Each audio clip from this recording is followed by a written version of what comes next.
Velkommen til Biblioteket Live. Jeg hedder Anne, jeg er redaktør på Rudersdal Bibliotekerne. I dag der sender vi sammen med flere biblioteker, nemlig i Randers, i Aarhus, i Holstebro og i Ringkøbing Skjern.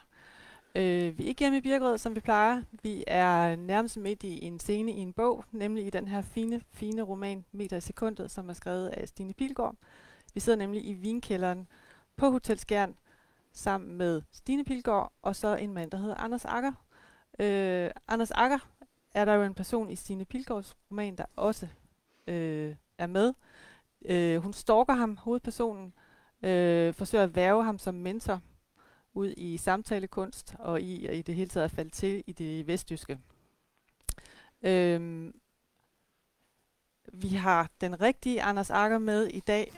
Han udkommer med den her samtalebog, kan man måske godt sige. Det er i hvert fald en masse fortællinger. Anders har rejst rundt i Danmark, en lille smule tur til Island, sammen med fotografen Mingo. De har lavet en vildt flot bog, meget interessant, en masse fortællinger og forskellige vinkler på kærlighed. Og i Stines bog, der kan man sige, at hovedpersonen, brevkasseoraklet, faktisk også har en masse holdninger til lige præcis kærlighed. Så det kommer vi til at snakke om i dag. Og som altid, så kan du stille spørgsmål undervejs. Du skriver bare i kommentarfeltet, så sender vi de spørgsmål videre til Stine og Anders. Hej med jer. Hej. Og tak fordi, at vi må mase os ind i jeres hud. Vi får lige jeres bøger over. Jeg tror, allerførst så vil jeg spørge jer, for jeg tror, mange er nysgerrige på, hvordan gik det egentlig til, at Stine, i din bog, der er der en mand, der hedder Anders Agger. Ja. Men er det den rigtige? Er det ham, der Det sidder vil jeg lige ved også siden godt. af dig? Er det faktisk Nu ham? venter jeg på svaret. Altså, der er jo det sådan lidt mærkeligt, når man skriver fiktion, at det er jo ikke altid noget, man har planlagt på forhånd. Så jeg havde faktisk sådan lidt en fornemmelse af, at Anders Agger-figuren sådan kom lidt snigende ind, fordi det var egentlig ikke sådan besluttet, at han skulle være der. Han var også et af de sidste spor, der kom. Så jeg havde sådan en fornemmelse af, at det var noget, der ligesom kom udefra. Og sådan ret tilfældigt, så jeg kan ikke sådan rigtig gøre rede for, hvorfor han skulle være der. Men det skete efter, at jeg havde siddet på en café, hvor den sande, ægte Anders Agger var kommet ind. Hvor jeg så kom til at tænke på hans dokumentar Heavyjakker, som handler om det her med at komme ind i et lille samfund og samtale med nogle personer der, komme tæt på dem, og det var meget sådan nogle ting, jeg ønskede mig, fordi jeg selv var tilflytter. Så jeg sad der sådan opfyldt af misundelse og bitterhed, og kiggede på ham og tænkte, hvorfor kan han, og jeg ikke kan? Jeg må finde ud af, hvordan han gør. Og så kom jeg jo så fra det igen. Men det fortsatte som sådan et fiktionsspor, når jeg sad og skrev. Jeg havde bare et dokument, der hed, tænk hvis jeg var Anders Agger. Ja. Og så på en eller anden måde, så arbejdede det sig sådan lidt ind i det manuskript, jeg egentlig sad og arbejdede med. Så det var ikke min skyld. Men Anders, kan du genkende dig selv i nogle af de beskrivelser af ham, Anders Agger, der er i Stines bog? Ja, det kan jeg godt. Altså, og det er jo det, der er så super fint, synes jeg, ved den karakter, hvis nu jeg kan få lov at sige det. Det er jo, at der er virkelig meget af det, der er Anders Agger, og så er der ingenting, der er det. Og det synes jeg måske kendetegner altså fiktion eller romankunst, når det er bedst, ikke? Altså der er sådan et eller andet, du bliver nødt til at gå ud til kanten for at finde ud af, hvad det er for noget. Og det interessante er jo også, at Stine, hun faktisk altså opsøger mig for at fortælle mig om, at hun er kommet til at skrive mig ind i en bog. Altså der er det jo også sådan helt, altså det er ikke kafkask overhovedet, men det er nærmest en lille fortælling i sig selv, fordi jeg tror, noget af den her samtale vil jo nok være noget med, hvor meget, altså folk sidder jo nok, når man har læst Meter i sekundet, og siger, hvor meget er altså fortælleren Stine, og hvor meget er Anders Agger. Og så meget var der i hvert fald, da vi mødes første gang, det er, at man kan sige, at fortælleren er ikke ret god til at finde vej. Og det var Stine Pilgaard så heller ikke første gang. Det er rigtigt at få vildt. Du parkerede halvanden kilometer væk fra, hvor vi var, og banker på, og det regner, og det lægger op til alle sådan svigermor klichéer om, stå ikke i regnen, gå hjem, og sådan noget. Ikke? Men hun kommer ind og siger, jeg kommer til at skrive dig ind i en roman. Nej, det sagde jeg ikke. Jeg kan huske, at jeg sagde, det her, det kommer til at blive rigtig akavet. Og så sagde du sådan, prøv mig. Var det sådan loyal-agtigt? Men så sidder Stine i min fineste barberstol, jeg har.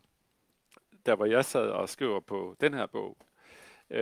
Og på det tidspunkt, så vidt jeg husker det, der er der også noget forlagskoks, og du sidder med et print, og du er faktisk usikker på, om du får lov at udgive den, eller hvordan er det? Ja, i hvert fald, hvilket forlag den skal komme på. Ja. Men så lynhurtigt med nogle post-it-sedler og sådan noget, så læser Stine nogle passager op, som hun bare har brug for, at hun gerne vil fortælle ham der, Anders Agger. Og så tissede man i bukserne af grin, der hvor jeg boede. Og fordi det var så super sjovt og super skarpt, og altså jeg vil ikke sige, at altså, det er for tidligt for mig at sige, at det er kærligt, men når jeg læser bogen, som jeg fik lov at læse også inden, så står den tilbage for mig som noget af det fineste, sådan antropologisk kærligste, jeg har læst. Samtidig med, at det også, altså der bliver givet sådan lidt ørefiner, hist og pist. Ja, det kan man godt sige. Jo, men det synes På jeg en da. søde måde. Blødsøde nogen, ikke? Jo, altså, og det er jo også det er nemlig det der er det gode ved det. Altså, karaktererne i bogen, synes jeg, har sådan nogle blinde sider, som vi jo har. Og dem holder du, du sidder lige ved siden af, jeg behøver ikke sige det til dig, men dem holder du bare, altså, du holder spejlet fint op for den form for,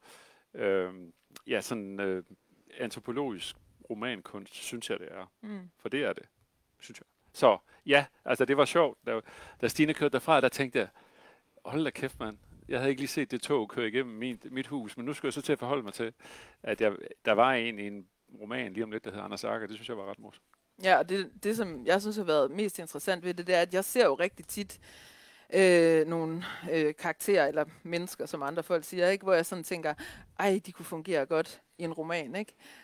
Men det er tit nogen, jeg kender i forvejen, og så ligesom tager nogle træk fra på en eller anden måde.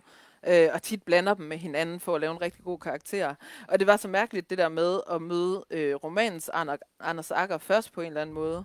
Og så kan jeg huske første gang, vi sådan havde set det, sådan, været ude at spise eller sådan noget, så kan jeg huske, at jeg skrev til dig sådan, ej, du fungerer virkelig også godt i virkeligheden. Men det tænker jeg bare på, det var sådan helt bagvendt, altså sådan ligesom at skulle lære dig at kende bagefter på en eller anden måde. Ja. Og jeg har jo hele tiden siddet med den der kontrol over Anders Agger og bestemt, hvad han skulle sige af replikker, og hvordan han skulle bevæge sig, hvor han skulle gå hen, og jeg har fuldstændig styring med ham. Og så pludselig så sidder jeg over for dig, og du siger jo bare ting, som jeg ikke har besluttet, og sådan noget. Det blev sådan, altså jeg synes, det var meget underligt i starten, det der med, at du selv snakkede på en eller anden måde. Ja, men jeg kunne snakke. Ja. Han tænkte noget, og han sagde noget. Ja. Var der nogle ting, hvor du tænkte, det er slet ikke sådan, som min Anders Agger han skal være? Jeg synes, at virkelighedens Anders Agger er sjovere. Ja. Altså min Anders Agger, han er mere melankolsk på en eller anden måde. Ja.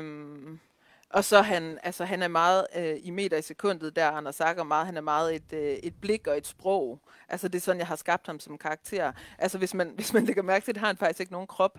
Altså man hører kun om, hvad han siger. Man hører aldrig om, hvordan han ser ud, eller hvad farve tøj han er på. Eller han er sådan, han er et sprog på en eller anden måde.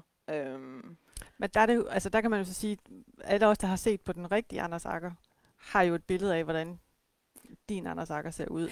Ja, jamen men det lyder sådan lidt åndssvagt, men det, altså, ja, jeg blev også sådan lidt overrasket over, at han var der i virkeligheden på en eller anden måde, fordi jeg tror, jeg har set mange af de programmer også, til endeløshed, hvor du sådan er bag kameraet. Så jeg vidste jo godt, hvordan du så ud, men altså, jeg skal ærligt indrømme, at jeg havde ikke forstået omfanget af Anders. Jeg havde stadigvæk en opfattelse af, at det var sådan ret nichepræget, det du lavede. Og det kan man jo ikke rigtig sige mere. Eller der er i hvert fald mange, der kender dig, har jeg fundet ud af. Ja. Og jeg kan bare huske, du sagde det der til mig sådan, jeg skal nok have din ryg, hvis der bliver noget med pressen. Og jeg tænkte bare sådan, okay, Michael Jackson, slap dog af. Der er der ingen, der kommer til at opdage, du er med i den her bog. Men altså, det tog jeg fuldstændig fejl af. Og jeg kan godt høre, at det lyder helt vildt placeret. Og jeg kan godt huske, dengang jeg sagde det. Nej, det lyder da vildt sødt. Altså. Nej, ja, men det er også lidt placeret. Altså, men altså, og jeg tror, det er rigtigt, at jeg i mange år lavede tv rundt om, altså lavede noget om kongehus og noget om et hospice, Heavy Agger, hvor jeg havde, der vil jeg gerne sidde, altså der hvor du sidder lige nu, inden der bliver klippet til dig, ikke? Og så skulle vi så lave en serie om hospice. Og det er første gang, jeg sådan bevæger mig om på den anden side, fordi vi synes, det ville være uærligt at lave tv om 3 døende mænd, hvis jeg ligesom sad i baghånd. Og så kom der noget andet samtidig. Det var slet ikke tænkt sådan.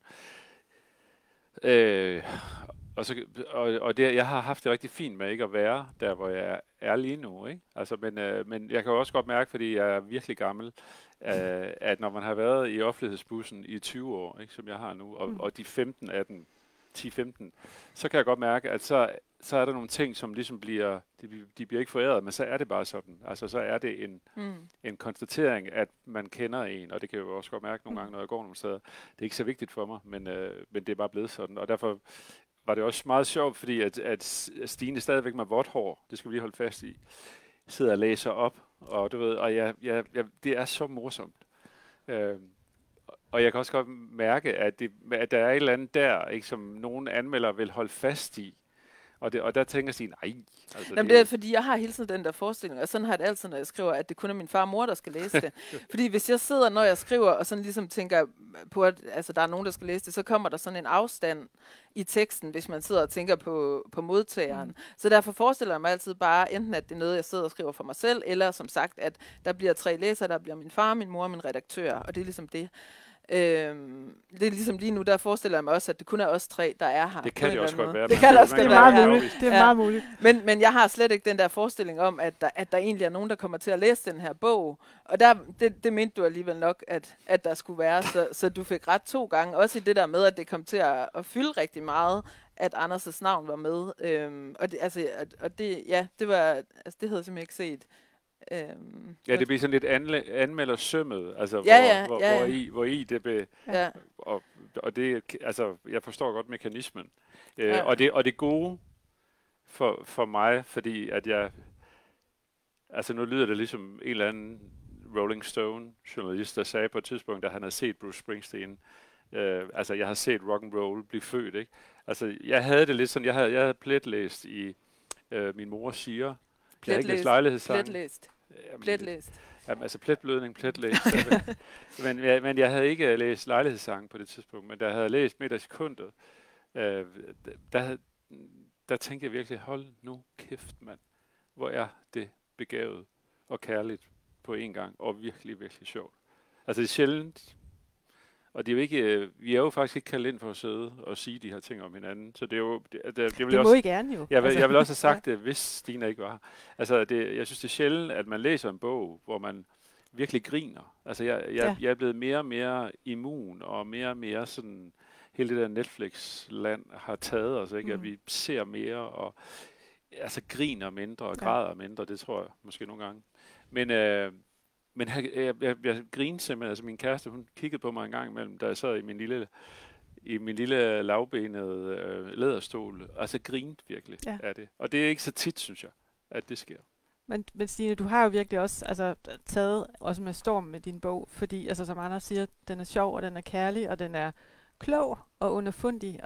Og jeg tror, at altså, vi har jo så meget snakket om på vejen herover, og alle dine one-liners i virkeligheden også, altså hvad oraklet siger i sin brevkassesvar, og hvad der kommer af sådan kloge bemærkninger undervejs af de der små bløde lussinger, eller hvad du nu kalder det, ikke Anders? Ja.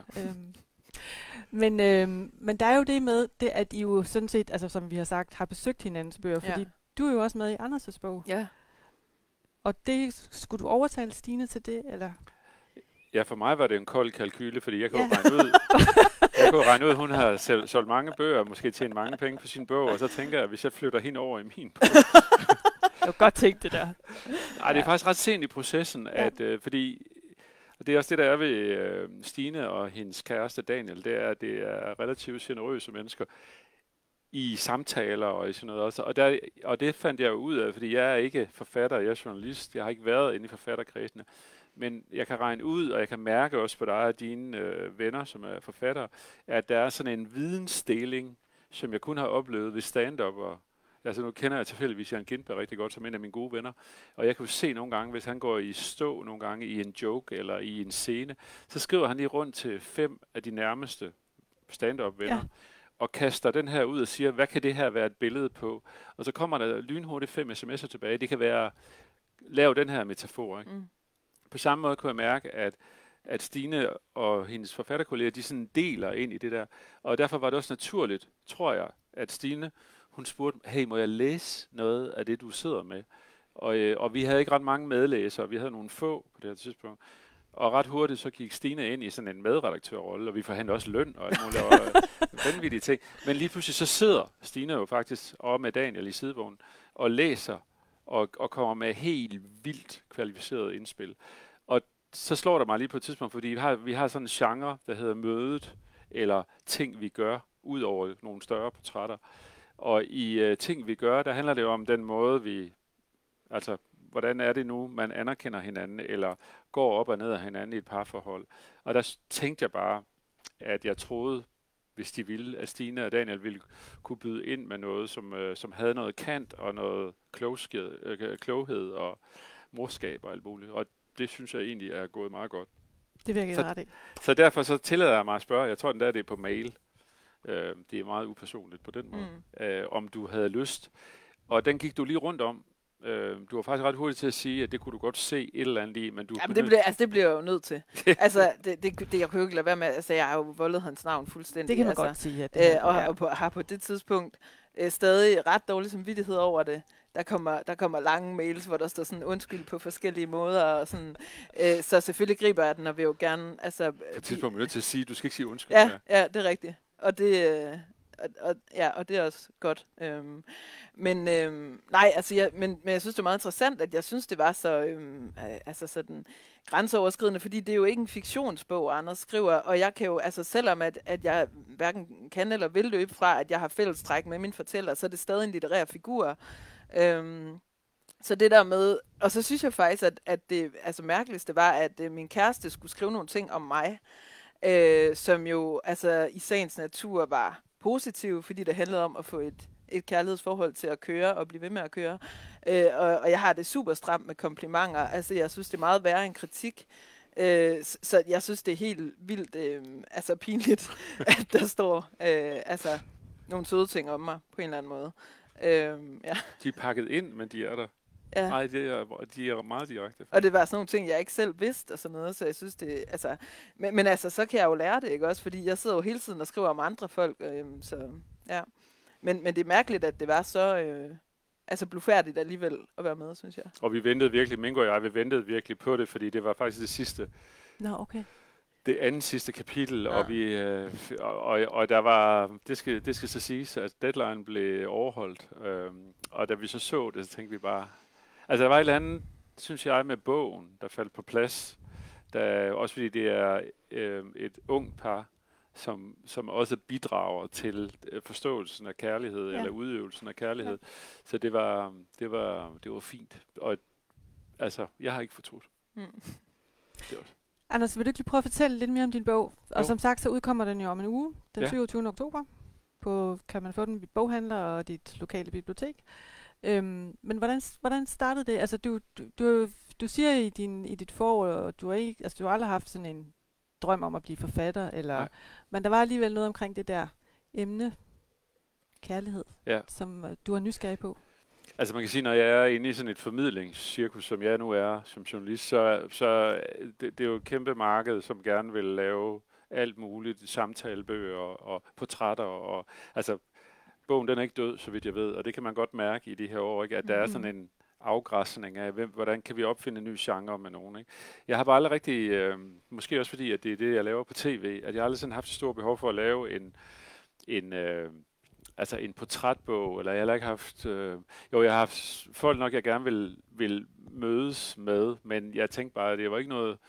Altså, det lå meget inde i min lille intimsfære. Det kan være en argentinsk fodboldspiller, der hedder Fernando Redondo, som nogen kender, men ikke så mange kender. Altså, det vil ikke være en, der sådan vil bredes på nogen måde. Og derfor er jeg egentlig gået væk fra rigtig mange forslag. Men Mingo, fotografen Mingo, som er en stædig mand fra Herning, og en tidligere rigtig god håndboldspiller, det vil han gerne have, jeg pointerer en gang med. Fedt. Og en tennisspiller, der er slået med dobbelt baghånd, det er sådan lidt tøset, men ellers en fin fyr og en dygtig fotograf.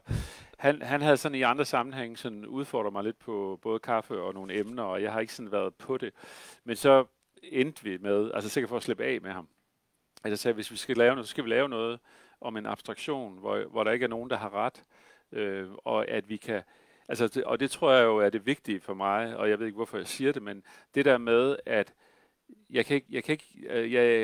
man kan ikke angribe mig for, at de 20 fortællinger ikke er derude, for det er de.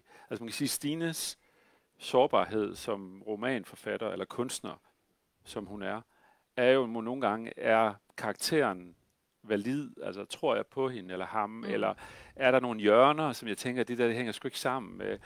Det er der ikke i min bog, fordi det er jo, man kan diskutere, hvordan det er forløst, men det her, det er simpelthen 20 fortællinger ude fra virkeligheden af mennesker, der er derude, og den måde, de lever med hinanden på. Og det emne, synes jeg, er super interessant. Fordi at jeg jo i den alder, jeg er i nu, stadigvæk bakser med forestillingen om, hvad et kærlighedsforhold er, og ser det rundt om mig hele tiden, og er i det. Og alligevel synes jeg, at jeg bliver overrasket over, hvad det kan. Og så tænkte jeg jo, at jeg kunne dybest set gå ned ad Bredgade og Østergade her i Skjern, eller gå ned i Gothersgade, eller gå alle mulige steder hen, og gå ind i tilfældige huse og lejligheder.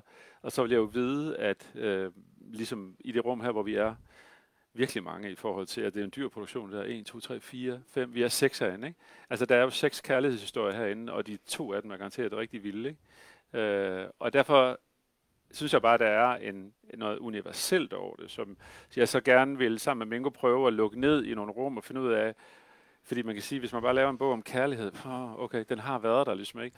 Men, og det er den jo også med den her, men der er måske nogle arkefortællinger, som er lidt større, og så er der sådan nogle helt finmaskede og små fortællinger, som kun handler om, hvordan man har mødt hinanden, eller hvad man gør for hinanden. Og det har vi troet, og det kunne vi godt mærke på forlaget, de var sådan lidt okay, altså, men de har været søde, altså smilet til os også, da vi kom anden og tredje gang. Og nu gør vi det, og så ser vi, om der er noget derude i det. Svarede jeg på, hvad du spurgte om? Ja, jeg tror det. Ja. Men altså, uanset hvad, så var det vidunderligt at sidde og lytte og til langt, det. Ja, det tænker jeg også. Virkelig langt. Men jeg huskede omsavnet til grundlaget, fordi jeg kunne simpelthen tænke, den skal jeg lige have med ind. Men Anders, du siger jo det her med, at virkeligheden overgår fantasien eller fiktionen i særdeleshed, når det handler om de vanvittige ting, vi gør i kærlighedens navn, eller i forelskelsen, eller hvad det nu kunne være. Kan du nævne et eksempel fra bogen? Det behøver ikke være, men sådan, altså mere den generelle historie, hvor de sådan virkelig... Jeg synes både, der er noget, altså, og det er ikke ment som en bog, man slår op i og siger, nu har vi den her krise, så derfor kan vi gå ind på side 118, for der er der noget om det. Men jeg synes, der er noget klogskab i nogle af fortællingerne, som de medvirkende har, og som jeg helt enkle ting, som jeg er blevet glad for. Kjartan Arngrim, som er forsanger i Folkeklubben, har bare sådan en fuldstændig ren og helt, jeg synes jeg, meget sådan klar måde at se på, hvad for en udvikling han har været igennem, indtil han møder det, han definerer som en varm kvinde. Og du ved, jeg tænker sådan lidt, da vi sidder der varm, altså, hvad er det nu, det der er? Det er det samme som at være flink, for det synes jeg ikke lyder ret godt. Men for ham ender det med, at han møder en Katrine, som opererer uden regnskaber i parforholdet. Altså, når han har været ude at spille 5 dage, han kommer hjem, så skal han ikke stå op om morgenen og have børnene, fordi det er ikke sådan, vi fungerer. Det er sådan nogle små ting nede i, altså langt nede i trådene, jeg synes er enormt interessante. Det jeg også kunne se, da vi sad på afstand af det, og det var Stine faktisk med til også at se for mig, den handler også om håb. Der er masser af håb i de fleste af historierne, og jeg er ikke gået efter. Men der er mange, der får hinanden i anden, tredje ombæring. Den er helt vildt fin, den med hende, der skal hen og have lavet salmevers til sin mands begravelse. Ja. Og så ender med at forelske sig i ham, bogtrykkeren, der laver salmeversen, ikke? Ja. Det er sådan virkelig fint. Ja, der er sådan et eller andet i de der, sådan, og i det hele taget de der mødehistorier, altså hvordan folk møder hinanden. Der er jeg tror den allerførste historie, den handler også om en Mikkel, der er på vej fra Esbjerg til København i tog. Han er sekretærchef for Esbjerg Højskole, bor i København, og han sidder og arbejder som en hest, som han plejer at gøre. Og så i Bramming, så stiger Line ind med en potentiel kæreste, 11.09, fordi hun skal til København. Hun skal finde ud af, om ham den potentielle kæreste, der er dokumentarfotograf, for de har mødt hinanden aften før. Er det noget? Er det ikke noget? Og der er kun 2 ledige pladser, og det er lige over for ham Mikkel, som sidder og arbejder som en hest. Og så kigger han på hende, da hun kommer ind, og tænker, det er simpelthen løgn, det der. Det er den smukkeste kvinde, jeg nogensinde har set. Og så vil skæbnen, at hun kommer til at sidde lige over for ham, og han er fuldstændig ramt. Han kan ikke sige noget. Han har afasi. Han har alt muligt på én gang, fordi hun er så smuk. Men så får så stukket sådan en seddel ind under hendes computer, da han står af i Valby. Og nu bor de sammen i Hornbæk og har 2 børn. Altså, sådan den der, at det hele skal lige ramme og Tetris-agtigt. Der er nogle af dem, hvor jeg sådan, altså hvor jeg synes, man bliver mindet virkelig meget om, at altså hvis jeg havde drejet til højre sted, altså terningemanden, ikke? Til højre og til venstre, så var det blevet anderledes. Der, ikke? Ja. Stine, nu hopper jeg lige over til dig, fordi jeg vil nemlig spørge, om du vil læse lidt op fra din bog. Ja. Et eksempel på din hovedperson. Hun er jo, skal vi lige sige, jeg tror alle ved det, men altså anyway, skulle der være en derude, der ikke ved det, så Stines hovedperson har blandt andet job som brevkasseredaktør i den lokale avis, og får mange spørgsmål, en del om kærlighed også. Og jeg tænkte på, om du ville læse den op, brevet fra den besværlige, og det er side 93. Ja. Også spørgsmålet? Ja, det tænker jeg. Kære brevkasse, jeg er en mand midt i livet, der efter en hård periode på mit arbejde nu er blevet sygemeldt med stress. Hele dagen sidder jeg og kigger på græsset i haven. Selvom det er vokset en lille smule hver eneste morgen, kan jeg ikke finde overskuddet til at slå det. Jeg har kendt min nuværende kæreste i 8 måneder. Hun er meget omsorgsfuld og giver mig den plads, jeg har brug for, men jeg føler meget skyld. Da vi mødtes, var jeg stærk og handlekraftig, men lige nu føles en tur i Netto som et uoverstigeligt projekt. Det er ikke mit indtryk, at hun går selv, men måske skal jeg forlade min kæreste for hendes egen skyld og gøre, som Sting anbefaler. If you love somebody, set them free. Hilsen den besværlige. Kære besværlige. Som mange andre holder jeg af at stå ved reglingen, når jeg er ude at sejle. Jeg har lagt mærke til, at de fleste, der ser direkte ned i det brusende hav, holder fast i rækværket, som om noget kunne suge dem nedad. Jeg tror, at der findes 2 slags mennesker på nattens skibe. Dem, der er bange for at falde, og dem, der er bange for at hoppe. Er der noget, der kan gøre mig paranoid? Er det andre folks tillid? Jeg får lyst til at svigte hurtigst muligt, simpelthen for at få det overstået. Da min kæreste for 10 år siden forelskede sig i mig, følte jeg et stik af medlidenhed. Jeg så på hans strålende øjne og tænkte, det her kommer du til at fortryde. Big time. Hans kærlighed er uforsigtig og forsvarsløs, og selv midt i mit vanvid ser han på mig, som man ville betragte en naturkatastrofe, der ikke efterlader et kontinent uden håb. Kære besværlige, lyt ikke til Sting, for han springer over, hvor gærdet er lavest. Den vigtigste opgave i et parforhold er at tøjle sit selvhad. Det fine ved kæresters kærlighed er, at de modtager vores sorger som små gaver. Tak, siger de, og bærer dem med sig, som var det deres eget mørke. Sådan kan livet være så smukt. Kærlig hilsen, brevkassen. Hvad tænker du, når du hører det, Anders? Ja, men altså, der er jo... Altså, jeg synes, oraklet er, eller brevkassen er... Og jeg ved jo ikke rent teknisk, hvornår den er kommet ind. Og jeg er ikke sikker på, at jeg vil vide det, fordi det er jo også noget med, at...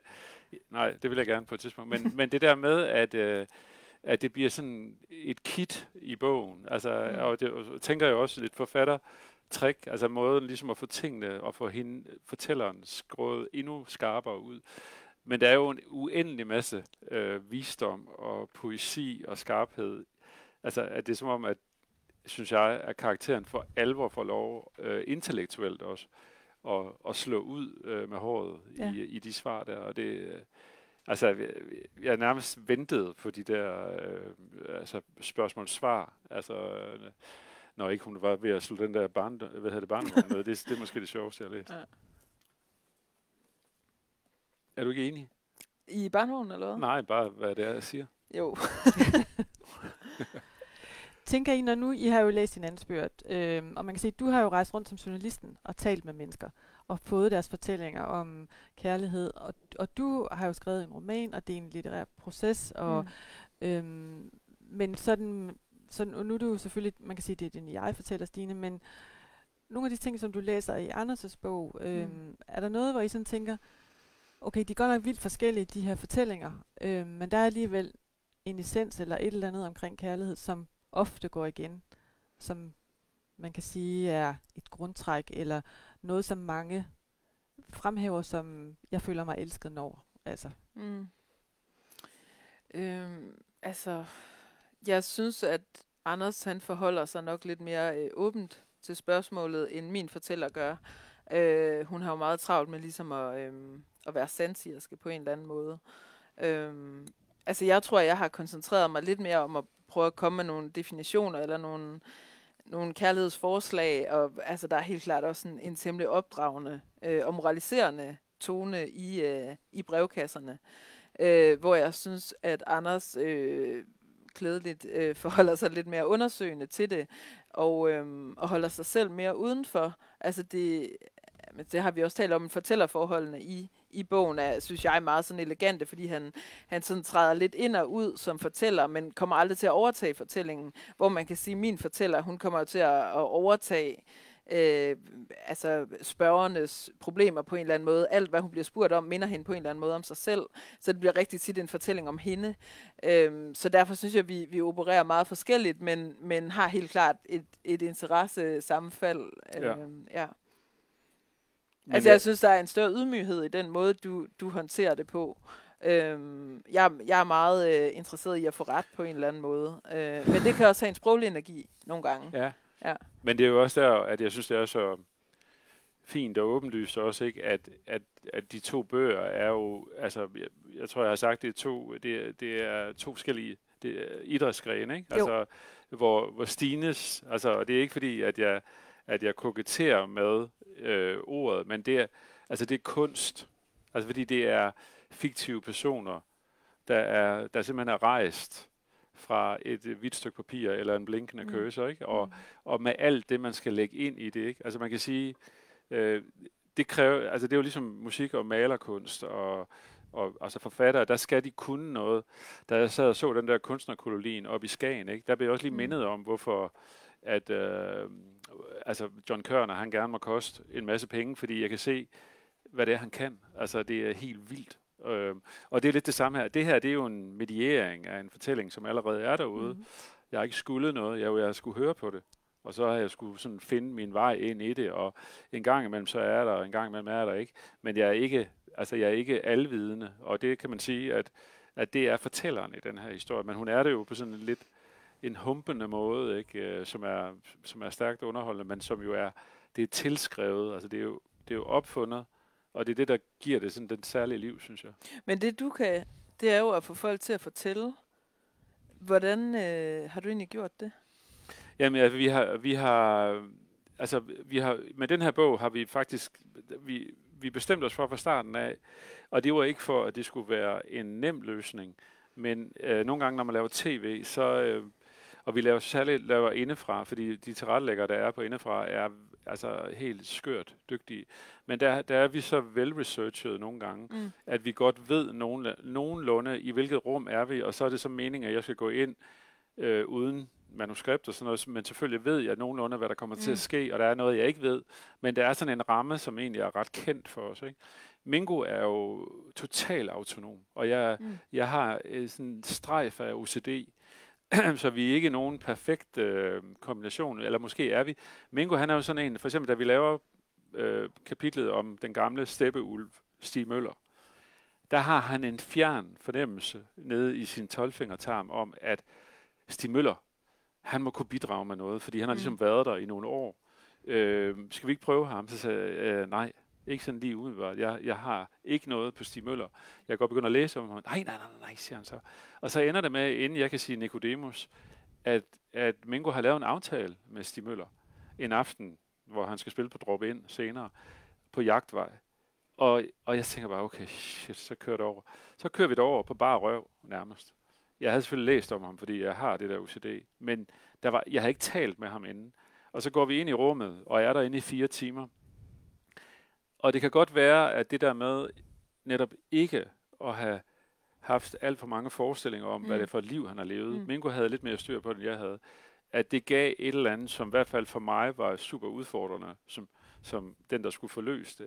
Og det endte også med, at jeg faktisk godt kunne lide at være inde i et rum, hvor jeg ikke lige kendte væggene og nødudgangen og sådan noget, men blev nødt til at finde ud af, altså, hvem er det nu, der sidder over for dig, og hvad er det et eller andet sted, du kan mærke, der berører dig, når han fortæller. Det gav også nogle svagheder, at jeg ikke der var nogle ting, jeg ikke havde tænkt ordentligt igennem inden tid.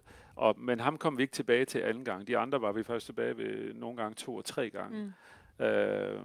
Altså jeg tror, Kjartan er over 2 år, at vi laver det. Af gode grunde. Men den her, den er lavet sådan et one-take på en 5-6 timer, for så gad han ikke mere. Og vil du gerne høre det? Nej, han er fuldstændig ligeglad.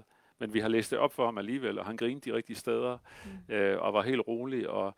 Og faktisk det kapitel her, ikke?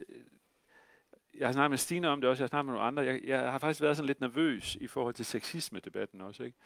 Fordi han siger også nogle ting om kvinder, og om det at være i forhold, som er på kanten af, hvad nogen vil opfatte som, kan man det? Og det siger du jo også undervejs. Sådan lidt, det... Ja, og det er også derfor, og ikke mindst i lyset af, at Stig jo rent faktisk er gået fra et par interviews, fordi han følte, at det var 2 generationer og 2 verdener, der mødtes, som han forstod ikke, at hun ikke forstod. Og det havde jeg bare ikke lyst til, at han skulle ind i. Så derfor har vi forsøgt så meget, som vi nu kan, at pakke fortællingen ind i, at det her, det er ikke sexisme. Det vil jeg gerne lægge hovedet på bloggen. Det er et generationsting. Og det bliver man også nødt til at omfavne nogle gange. Jeg tror, det er dig, der var... Faktisk var Stine og jeg havde faktisk også en diskussion om indledningen på en af mine kapitler. Altså, hvor jeg ret hurtigt beskriver en kvinde, som er meget smuk, og som man måske godt kan regne ud har levet af at være meget smuk. Men hvor Stine hun siger, den vil jeg lige overveje en ekstra gang. Og det gjorde jeg, faktisk. Er vi ikke enige om det? Jo, men det var godt. Ja. Men det var også en 36-årig, der sagde til en 55-årig. Og jeg bilder mig ind, at jeg virkelig ikke havde tænkt over det. Og det havde jeg ikke. Men det var godt, altså synes jeg, et eller andet sted, at der kom en eller anden friktion, som jeg blev udfordret på lige der. Ja. Anders, vil du ikke prøve at læse lidt op lige præcis? Nu snakker vi om Stig Møller. Fordi der kan man jo så se lige det der, det er jo faktisk derfra, hvor du er, ikke? Ja, her. Hvordan du faktisk bliver udfordret på sådan din egen forestilling om, hvad kærlighed det er for en størrelse. Herfra, og så derover til, ikke? Ja, det er altså, ja. Ved du det? Ja. En cirka 20-årig mand træder ud i mellemgangen fra et af værelserne. Han ser forsovet ud i underbukser og hilser forvirret, men venligt. Jeg kigger spørgende på Stig Møller. Det er Frej. Det er en af mine drenge. Jeg tror ikke, du havde børn. Jo, jeg har 3. Thor, Frej og Jens. Deres mormor boede her i opgangen. Så døde hun. Drengene havde brug for en gammel en, de kunne komme hjem til efter skole, da de var små. Jeg bor i stueetagen, så jeg besluttede mig for at blive deres mormor. Og deres mor boede her jo også i mange, mange år, siger Stig Møller. Mormoren på kvisten, der er død. Moren i stueetagen, der boede hos ham i mange år. 3 drenge, der ikke er hans, men så alligevel er hans. Det er sådan, det er med Stig Møller. Det hele kommer dumpende og underfortalt, som et førsteklasses indblik i en verden, der ikke er skruet sammen efter åbningstider, parmiddag, Aula for bekymrede forældre, og hvor skal vi hen til januar, når alt er mørkt? Stig Møller lever forskudt i forhold til de fleste færdselsregler ud i samliv, og hans måde at tænke kærlighed og samliv på udfordrer mig. Jeg forbinder kærlighed med en kvinde tilfældigvis. Jeg forbinder det med 5-6 store følelser og forelskelser i mit liv, og med at have levet helt i tætte relationer, hvor man langsomt har taget farve af hinanden. Det starter i momentan sindssyge og bliver umærkeligt til et mønster. På skrift ser det frygteligt kedeligt ud. Det er derfor, Stig Møllers egentlig banale livsgreb bliver interessante, fordi han tager alle de klassiske ting ud af kærlighedsligningen, og jeg tager mig selv i at sige til ham, jamen, du kan da ikke basere et samfund på, at du sidder herhjemme i dit hjemmestudie og ikke har lyst til andet end at meditere og skrive musik. Hvem skal så bo sammen? Hvem skal få børn med hinanden? Og hvem skal holde sammen på skidtet? Det er Stig Møller. Ja. Men altså, det er jo ikke, der er ikke så mange steder i bogen, hvor man sådan mærker dig så tydeligt. Altså man mærker jo din fortællestemme, og sådan, når man har set dig på fjernsynet, det var også det, jeg skrev til dig, at jeg kunne næsten høre dig indimellem. Men lige der popper du i hvert fald op, sådan med din egen... Ja, men der er nogle få steder, hvor jeg sådan, og det har været fordi, at jeg sad der, at jeg kunne mærke, at lige her, altså for mig bliver det for nemt for Stig Møller, men who am I? Altså, hvem er det? Hvorfor skal jeg sidde? Og det var egentlig også det, jeg ligesom kom frem til, og Mingo og jeg sad altid evalueret på vej hjem, at Mingo er så meget på den der autonome måde, han lever sit kærlighedsliv på. Men jeg kunne bare mærke, at det provokerede mig. Altså det der med, hey, det er der andre, der ordner. Jeg tager den her lille del. Jeg skal sidde her over i hjørnet og skrive musik og meditere. Det er det, jeg skal. Og så er der nogle andre, der skal tage ansvaret for ham. Men jeg synes også, det er interessant at gøre det. Altså på den måde. Jeg er ved at drukne. Og så får man en lille smule at vide omkring dig, altså omkring et antal kærlighedsoplevelser og forelskelser, som man kommer igennem, og mønstre, og på papir ser det en lille smule kedeligt ud, så på papir, ikke? Ja. Stine, i din bog, der har din fortæller på et tidspunkt, så siger hun til, jeg tror det er til Emma, sådan noget med det mest radikale, vanvittige, man kan forestille sig. Det er der et livslangt kærlighedsforhold. Altså, hvor sindssygt er det, ikke? Ja. Hvorfor skrev du den scene? Jamen, altså, jeg er jo ikke selv vokset op i et kærlighedsforhold, fordi mine forældre gik fra hinanden, da jeg var helt lille. Så det har altid været meget eksotisk for mig, det her med at kende hinanden igennem årrække. Og jeg har helt klart haft sådan en blanding af fascination og væmmelse over for det projekt. Af samme grund som det, du siger, altså det virker lidt kedeligt, ikke? Men jeg har været sådan meget opmuntret over at opdage, at nu har jeg selv været i et forhold i 10 år, men det der med, hvor meget det forandrer sig, og hvor meget, altså hvor slet ikke man er, ligesom da man mødte hinanden, at det ikke bare sådan er lineært, fordi jeg tror, det var det, jeg havde forestillet mig, at det var sådan, okay, nu er den hjemme, så kører det, ikke? Men at man jo også forandrer sig rigtig meget med tiden, og at det på en eller anden måde er lidt tilfældigt, om man bliver ved med at finde hinanden, og at det er noget, man skal kæmpe for. Altså at blive ved med at mødes på en eller anden måde, og at nødudgangene stadigvæk er der, og skal springes over, ikke? At man på en eller anden måde skal sige ja hele tiden. Så jeg tror, at det var sådan en eller anden form for glæde og opmuntring over, at det er spændende på en eller anden måde, det lange træk. Ja. Men altså, det har helt klart taget mig nogle år at finde ud af. Anders, du har også et sted i bogen, hvor du lige kommer op med en lille kommentar, sådan tror jeg. Den her med det her med at blive ens. Og blive hinanden, når man bliver hinandens, som du meget fint formulerer det. Og så har du sådan lidt, er det måske det, vi frygter, tror jeg, du skriver. Er det det? Ikke det der... Nej, men den kommer ud af, jeg tror det er Tina Dickow og Helgi Jonsson, som... Og det er faktisk, for ligesom at holde fast i det der med noget, som har ligget sådan ufortalt, eller hvad skal man sige, sådan ubrugt inden i mig, men som nogen udfordrer mig på og med. Altså det er ligesom, den der Kjartan-ting med, at lade være med at prøve at operere med regninger, at have et valg, når man står op om morgenen og kigger på sin kæreste og sige, hey, altså jeg ser dig med alt det, du har, og jeg prøver selv at være alt det, jeg kan være i et forhold. Ikke? Altså, det er jo super corny, men det er jo også enormt enkelt.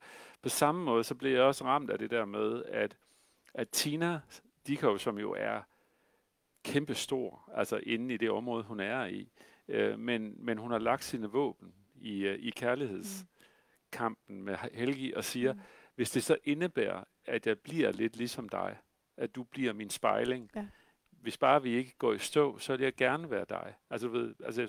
Hvis det er prisen for at blive hinandens, så er det fint med mig. Og det er også derfor, det er så fint, det Stine siger, at de der forestillinger om, at det er lineært, og det ikke flytter sig og sådan noget, ikke? Altså det er heldigvis også det, man finder ud af, at der ligger noget inde i den der, altså en rejse sammen, og at man i anden og tredje hug nogle gange også kan finde ud af at holde fast ved håbet om, at det er okay, det her.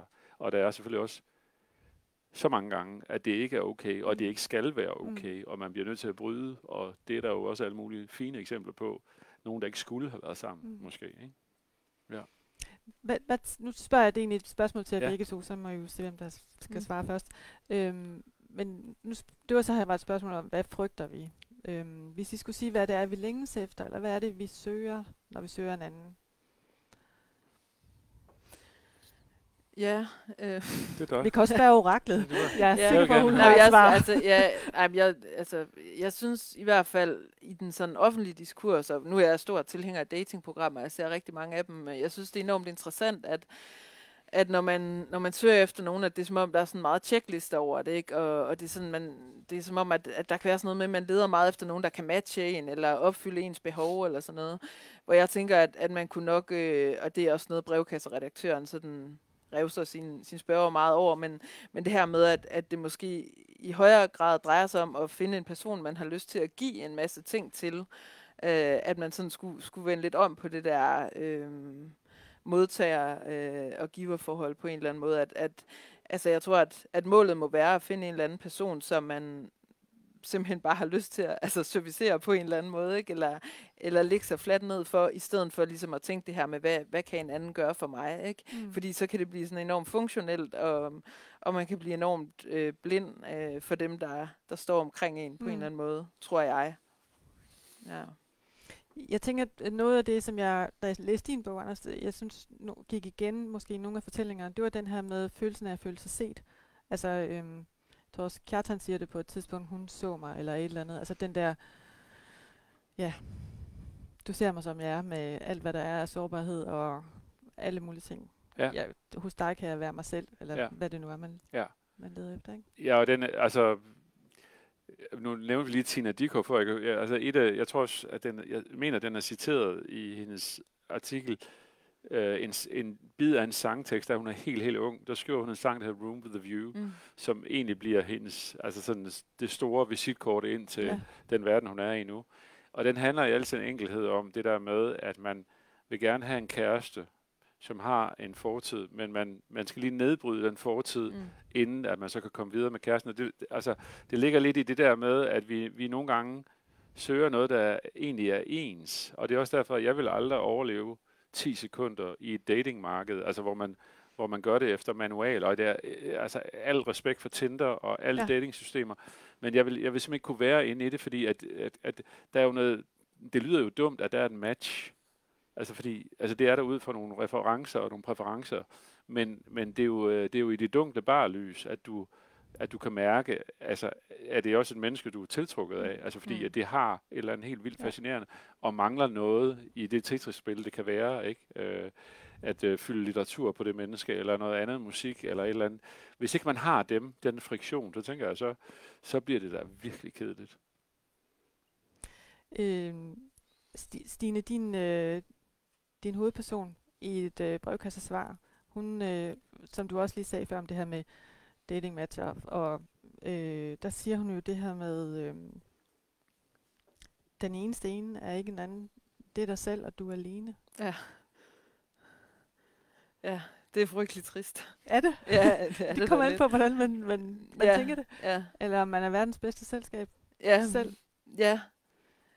Er det et spørgsmål? Eller? Ja, det ved jeg ikke. Tænker du selv, at det er trist? At det, synes du ikke, hun har ret?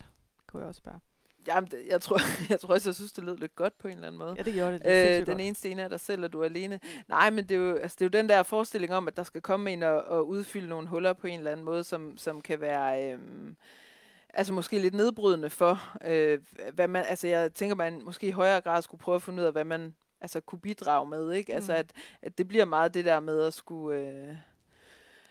skulle dækkes ind på en eller anden måde, som jeg synes kan blive sådan lidt, faktisk være det modsatte af kærlighed i virkeligheden, for jeg tænker kærlighed som en form for generøsitet, altså noget, man egentlig ikke kan lade være med. Så det er det der med, når det kommer til at få mere karakter og krav, så synes jeg, det bliver meget trist. Og hele tanken om, at der skal en anden til at udfylde en, synes jeg er forstemmende på en eller anden måde. Men hun har jo en meget sådan pussy, sjov, klog, hvad man nu tillægger det, observation omkring, hun sidder hjemme hos dagplejemoren Maj-Britt på et tidspunkt, og kommer med den her, verden kan deles op i, eller elskende kan deles op i 2 grupper. Ja. Men det kan det. Dem, der skal reddes, og dem, der redder. Det kan det. Ja, det siger du simpelthen. Ja, det er jeg helt sikker på. Kan du genkende det, Anders? Ja. Ja. Altså, nej, det er bare... Dem, der redder, og dem, der skal reddes, ikke? Ja, men det er jo også fordi, at det der lille... altså det der lille greb med, at fordi det er hende, der gør det. Altså det er sådan, det er helt vildt firkantet og orakelagtigt, men det er også bare ret sjovt, ikke? Fordi der er jo, er det ikke også hende, der deler op i, der er også nogle typer, hun slår op i. Er det i 3? Nej, det er kriser. Hvordan er det der? Nå, det er det der, noget kan være hyggeligt, eller nede på jorden, eller træls. Ja, der er de tre, der er de tre, altså, og så er den ligesom lukket ned. Altså det, jeg tror, det er rigtigt. Ja. Der er jo nogle spørgsmål, der er tikket ind undervejs. Jeg tænker, fordi nu er der ikke så lang tid tilbage, så tager lige stykker af dem. Og giv mig lige 3 sekunder lige til at finde ud af, hvad det er. Det Cecilie Mortensen, hun spørger. Vi forlader lige kærlighedsfeltet et øjeblik. Okay. I bogen siger Anders Agger til fortælleren, at hun lider af fritsvævende associationer. Er det noget, Stine kan genkende hos sig selv? Jævnfør pletblødning, det var den, du havde lige før, Anders. Og hvordan fungerer det i skriveprocessen i så fald? Ja. Så de der fritsvævende associationer, det er det, der er spørgsmålet, Stine. Ja, det er et meget skarpt spørgsmål, vil jeg sige, fordi når jeg skriver, så altså det er faktisk noget, jeg aldrig har tænkt på før, men altså jeg skriver altid på tid, fordi jeg synes, det er altså svært ligesom at tage mig sammen til at sætte mig ned og sådan skrive, tænker jeg altid. Ikke? Så jeg sætter altid et ur, og så har den der regel med, at jeg ikke må slippe tastaturet. Så på den måde, så bliver det jo meget... Det siger du, som om det er sådan den mest naturlige måde det er fordi, det er der mange forfattere, der gør. Nå, okay. Det er der mange fiktionsforfattere, der gør. Vi hader jo alle sammen at skrive. Vi vil bare gerne, ikke? Så det er det der med at prøve at tvinge sig selv til det, og så på en eller anden måde lade sig lede af sproget og billederne. Det er mere det der med, hvis man så siger, nu skal jeg skrive en bog, og tænder et par stearinlys og en cigaret og et glas vin, og det hele er klar, men så kommer der ingenting. Så det er tit noget med, og sådan skulle snyde sig selv lidt til det. Min kæreste sammenligner det altid med onani, ikke? Det skulle være sådan lidt hemmeligt og lidt lystfuldt, og de andre skal helst ikke opdage det. Det er meget sent, vi kommer ind på det her. Det synes jeg faktisk skulle have været interessant. Vi har talt alt for lidt fra starten. Åbne med det i stedet for. Nej, men det der lidt onanistisk i med at sidde og på en eller anden måde, altså have det for vildt med sig selv på en eller anden måde. Nu kører det for dig, Stine. Så i hvert fald på den måde, så tror jeg, at altså, mit sprog består af fritsvævende associationer tit. Altså både fordi, at jeg skriver på den måde, men også fordi, at jeg tænker på den måde. At jeg tænker meget billeder, der på en eller anden måde kalder på flere billeder. Så ja, det er noget, jeg sagtens kender, men også noget, som jeg dyrker i min skrift. Må jeg spørge om noget lige der? Det altså endelig. Kan du nogle gange, når du sidder i den der, fordi at du nogle gange har nogle helt vanvittige... altså netop nogle associationer, altså du laver en metafor på noget. Kan du nogle gange sådan sidde og tænke, shit, hvor kom det fra? Ja, det kan jeg godt. Altså hvor du sådan kortslutter og tænker, det her, det kom et eller andet sted fra, eller hvad? Ja, men det kan jeg godt, men det sker altid, når jeg ikke tænker over det. Og det er jo ligesom, altså det er også derfor, jeg altid sammenligner det med at skrive med det der med kærlighed, at jo mere man ved, hvilken slags bog man vil skrive, jo sværere bliver den at skrive, jo mere du er klar over præcis, hvilket menneske du gerne vil dele dit liv med, jo sværere er det at finde. Så det der, altså fordi det dræber ligesom alt nærvær, hvis du har en plan for det. Så jeg prøver hele tiden at forholde mig meget sådan forvirret, når jeg skriver, og af samme grund skriver jeg også mange forskellige dokumenter, og af samme grund ved jeg ikke altid, hvem der kommer med i det sådan endelige resultat. Ja, nej, men det er et virkelig godt spørgsmål. Jeg ved ikke, om jeg har svaret på det, men det betyder i hvert fald meget for mit virke, det der med fritsvævende associationer. Fordi det tit er der, nærværet også opstår. Hvis man sidder og tænker for meget over, hvad man skal sige, og hvordan det vil lyde, og hvordan virker jeg, hvis jeg siger det her. Ja. Du har også haft det der klip, hvor du taler om autenticitet, ikke? At jo mere man ser sig selv udefra, jo mere umuligt er det at føre en samtale, ikke? Hvorfor man er virkelig udfordret, når man har et kamera i hovedet på en eller anden måde, ikke? Ja. Ups. Du forsøger febrilsk at finde et spørgsmål til mig, men der er ikke der er 818 til Stine Pilgaard. Der er et her til jer begge to, så der kan du lige komme med, Anders. Og jeg har nemlig læst i et interview, at Stine, hun fodrer dig med litteratur. Ja. Så nu kommer der et spørgsmål her. Hvem er jeres litterære idoler, /forbilleder? Det er fra Johanne Jensen, der spørger. Altså jeg vil sige, at jeg har været igennem, altså jeg har altid læst meget, lige indtil et vist punkt, som nu siger jeg bare noget, det er måske 5-6 år siden. Og det her det er sagt helt uden malice, men der i hvert fald lige krimigryden. Blev mere og mere sådan, og det er ikke stadigvæk uden kant, men jeg blev sådan mere og mere doven, og har læst meget sådan samtidsromaner og klassiske romaner og i en pærevælling. Og så kom Stine og har givet mig altså litterære lussinger siden. Jeg har lige inden vi sad i bilen herude, der fik jeg lige Per Hultberg. Den kunne jeg lige komme i gang med. Og jeg har fået Jens Blendstrup har jeg læst også, ikke? Jytte Rix, Kvindernes Klub, som er mageløs. Fin. Kvindernes Bog, jeg siger altid klub. Altså David Foster Wallace. Hvad? David Foster Wallace. Ja. Jamen, fik du læst den? Ja, nej, jamen jeg er i gang, du ved, og jeg er i gang med flere på én gang og sådan noget. Men jeg har haft en periode, altså hvor jeg way back, altså hvis jeg skulle kigge på nogen, som jeg synes, og det lyder måske lidt corny i dag, men Jens Christian Grøndahl, synes jeg bare lige pludselig havde et take, en stilhed, en måde altså sådan at kunne eksponere en kvinde også, som for mig som mand var helt ny på det tidspunkt, hvor Tavshed i oktober, og alle kommer med. Jeg har læst Paul Auster og alt af ham. Så jeg har virkelig været sådan forskellige, virkelig forskellige steder henne. Men det gode, det er i hvert fald nu her, at Stine skal nok få mig til at læse noget, som... hvad hedder han? Foss? Christian Bang-Foss. Ja, det synes du, det var sjovt. Fremragende. Ja. Altså, og ham har jeg misset. Ja. Fordi at jeg har læst inde i den kasse. Sissel Yuka Sang har jeg også læst, men altså når hun har været ude i det mest naturvidenskabelige. Men jeg har været inde i en kasse med sådan de store krimi-ting. Og det er jeg ikke sikker på kun er godt. Så derfor er det virkelig fint at have fået en pusher, som kun bor 9 km eller 7 km, 4 km fra mig.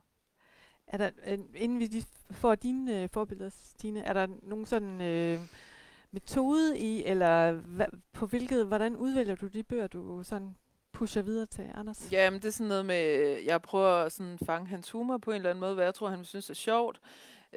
Og så også noget med, hvordan han selv taler hans eget sprog, som tit er sådan både af alliterationer og sådan lidt korte sætninger. Det er tit baseret på min indtryk af hans voice-overs for eksempel, og hvad jeg sådan tænker, han også vil kunne bruge i sit arbejde faktisk. Altså du kan godt lide sådan nogle lidt lækre sætninger, og det er meget musikalsk, det er dit sprog også, så jeg prøver at finde nogen, der har en vis form for musikalitet, ikke nødvendigvis ind i de store fortællinger, men mere noget, der sådan er sprogligt eller sjovt. Jeg var ret sikker på, at du kunne lide Bang-Foss i hvert fald, og Hanne Vimose er det næste, du skal i gang med. Ja, siger du. Men du spørger mig også, har du læst Fiskerne af Hans Kirke? Ja, selvfølgelig har jeg det. Den er jo skide sjov, jo. Ja, men du ved, men det er bare fordi det fine er, at du tester mig på de der, fordi du har alligevel været i tvivl om, du ved, har du læst den? Ikke? Nu gav jeg dig Christian Kampmann på vej herned af. Skilles og mødes, men der er du ikke, den har du læst, eller? Ej, jeg har ikke lige læst den af ham, men ham kan jeg også rigtig godt lide. Nej, men det er jo sådan, altså så længe har vi jo heller ikke kendt hinanden, men det er jo også en måde at lære hinanden at kende på en eller anden måde, og dele nogle litterære oplevelser. Altså, det er jo på en eller anden mærkelig måde også lidt ligesom at have samtaler. Altså det med at have set det samme på en eller anden måde. Så det, men altså, der er en del personer, som jeg synes, jeg skal bestemme, hvad jeg læser. Det bliver sådan truende nogle gange. Populærmusik fra Vittula. Michael Niemi, ham har du læst, ikke?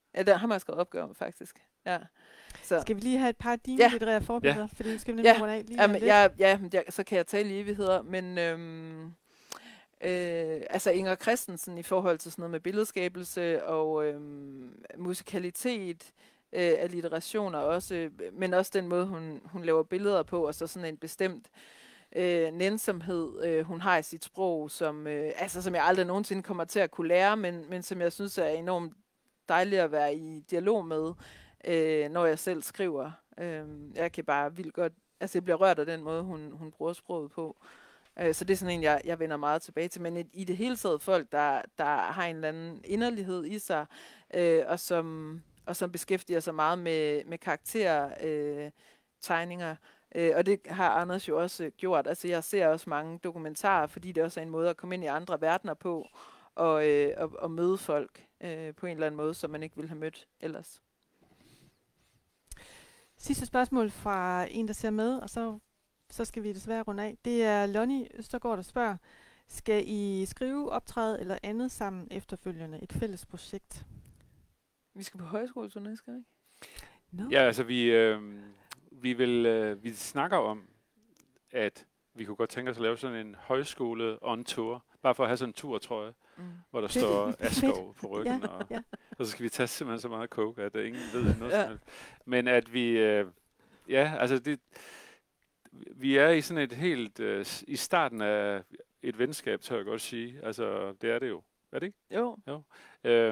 Og det skal ikke blive, altså det skal heller ikke blive super privat, men vi kunne godt tænke os måske at komme ud, og det er jo det gode ved at lære Stine at kende, som hvis kæreste også er på en højskole.